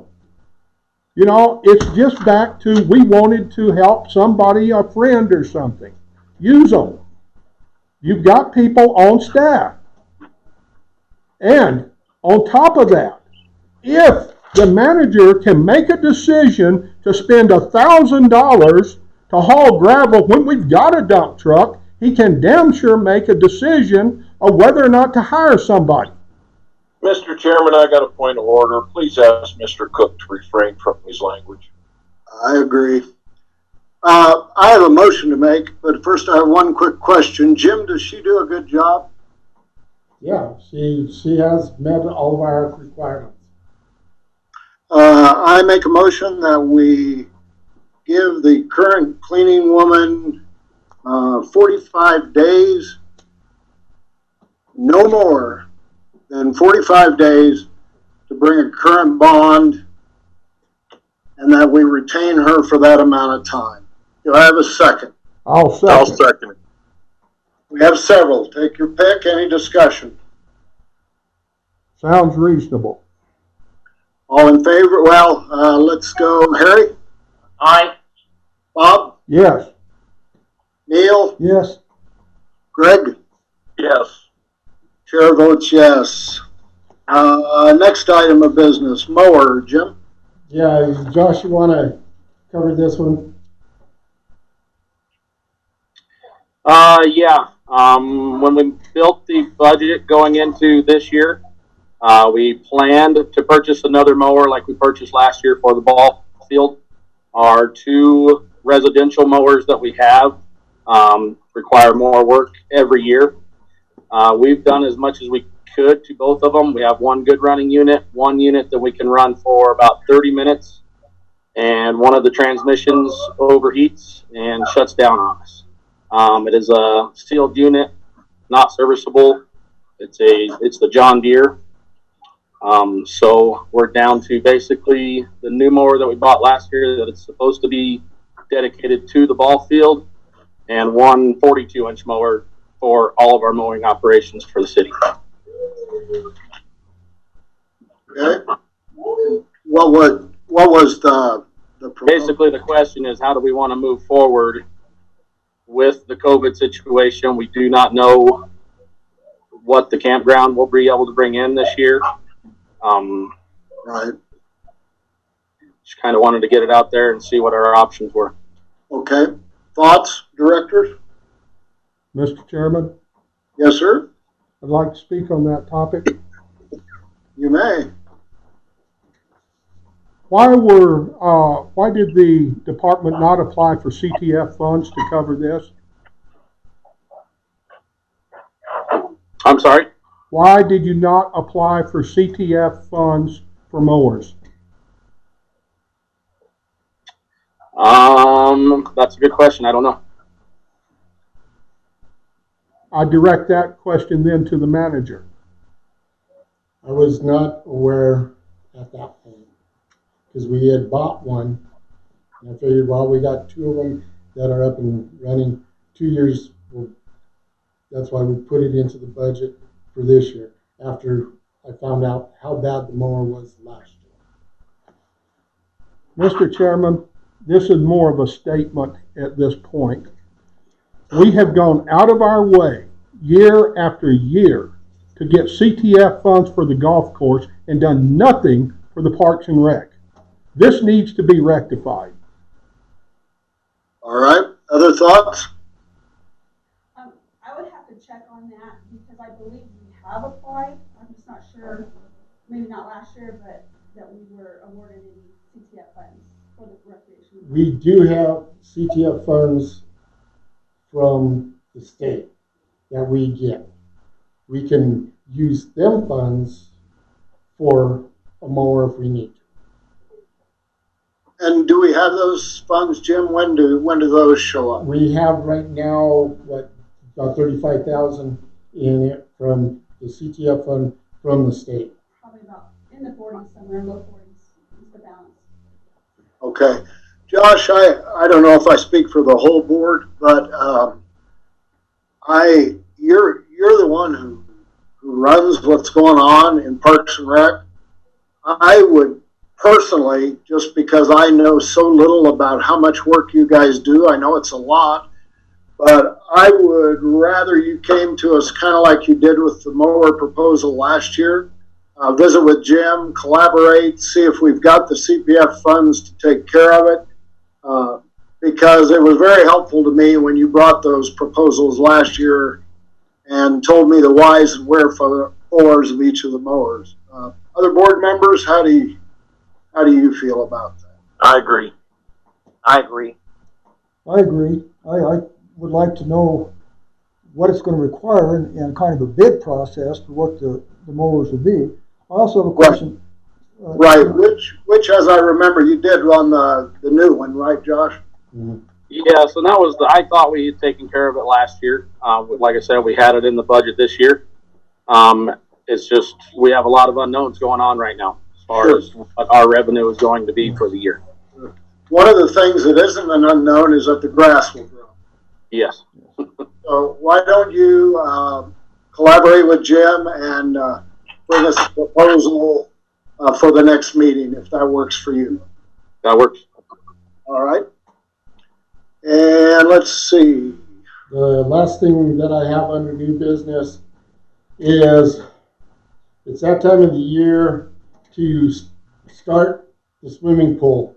Usually we need a month ahead of time to get the water in there, start heating it, getting it ready, getting our lifeguards out. I'm asking for direction from the board with this COVA. If they take the lift off of it in June 1st, do we want to open the pool? Or, because if it stays in at the way it stands, being a closed-in facility, you can't have more than 10 people in it.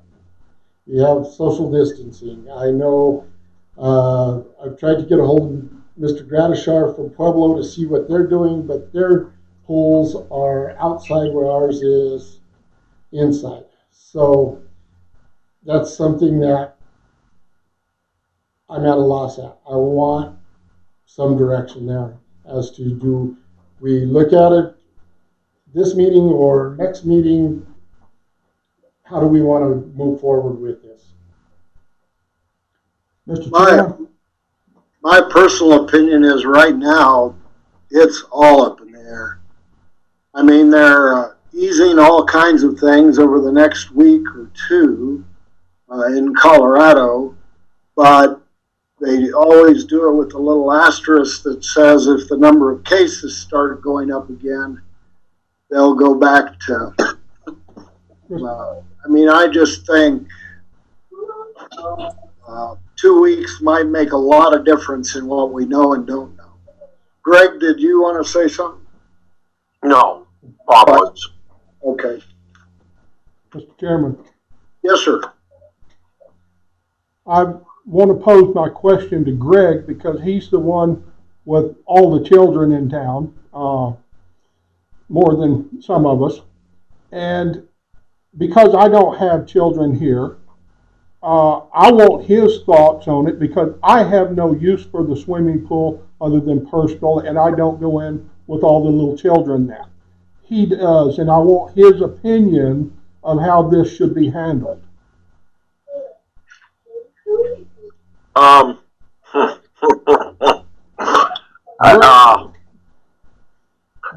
I do this, Greg, because you are in a position to know this side of it better than some of us. Okay, I sympathize with, first of all, looking at it from a business standpoint, I really don't think we should open the pool. That's and the reason why I say that is because I think a lot of people, the hype is what I consider it, has been successfully put out there, and people are not going to come. I myself would send my kids. I love my children dearly, and I think that this is, has been turned into something that it's not, but that's my opinion, and I'm definitely not an expert. So, financially, business-wise, my recommendation would be to keep the pool closed. I would like to interject back there. Greg, the swimming pool never makes money. It is a losing proposition year after year after year. We have no plans of making money in that department for quite some time. So setting the business aspect aside, how would you look at it as a family person? Not just the well, when I say business, I'm talking, I don't think you're going to have very many people that will take their children there. Thank I you. really don't. And I also see us possibly opening ourselves up to possible lawsuits. I just don't think that this is an avenue that we should go down right now. Mr. Chairman, I yield. Mr. Chairman, I have a question for the manager. Sure. How soon do we need to make that decision? I'd give that to Josh. Josh? Josh is the one that's. When do we need to make that? What's the last date we can make that decision? I would say we need a minimum of 3 weeks to prepare for the season. Then I suggest that we wait for last year 2 weeks to make this decision. I'm sorry? I suggest we wait for 2 weeks before we make this decision. I agree. Yes, I agree too. And you know, one thing, if only 10 kids could be in there, I don't even think all of Greg's can go. I think if all of Greg's goes, we're in trouble. The hard part with the pool is going to be the initial startup cost. I mean, just right off the bat, before we even get started, we're putting 120,000 gallons of water in the thing. And I don't know if we can do that if we are hoping that the restrictions are lifted, or if we have to wait until restrictions are lifted before we even talk about opening the pool. Mr. Chairman. So I real quick, Mr. Chairman, I will say this, that if the restrictions are lifted, okay, people are going to want to do this stuff. And even if we have a 3/4 season with the restrictions lifted, you know, that may be something we need to look at a later date of reopening the pool late. But people are going to be entertain hungry when this ends. They're going to want to get out of their houses and go have fun. And I would definitely be all in favor of giving them a place to do that. So let's revisit it in 2 weeks. Donnie, that's, May I? just a second. Okay. Mr. Chairman, I'd like to make a motion to donate the water that went to the leases to the swimming pool to lower that cost. I'm not sure it'd lower that cost by the time we made that possible. Thank you for the decision. Donnie, did you have something you wanted to add to the swimming pool thing? No. Yeah, I just have one cautionary note that we're not just dealing with public here as far as, you know, the COVID-19 stuff. Right. I would caution ourselves in this opening process of the employees that are going to be involved and additional employees, the lifeguards, and so on and so forth, of opening ourselves to additional staff members being covered by workman's comp and everything else. You know, even if it's marginal, what the governor does saying you can do this, but take precaution, you know, for us to disinfect that pool on a, you know, chemical basis, that's going to take care of itself, but wiping down surfaces, so on and so forth, you're going to be adding hours upon the staff. So, you know, setting aside profit, you're not only losing the same amount of money that we project each year, but I think you're going to be additional costs. Good point. Well, I think the general consensus is let's revisit it next meeting if anything has changed. If there's no other new business listed, I would entertain a motion to adjourn. I make a motion to adjourn. Do I have a second? Okay, this one, we're not going by voice vote. All in favor, say aye. Aye. See y'all next time. Adios.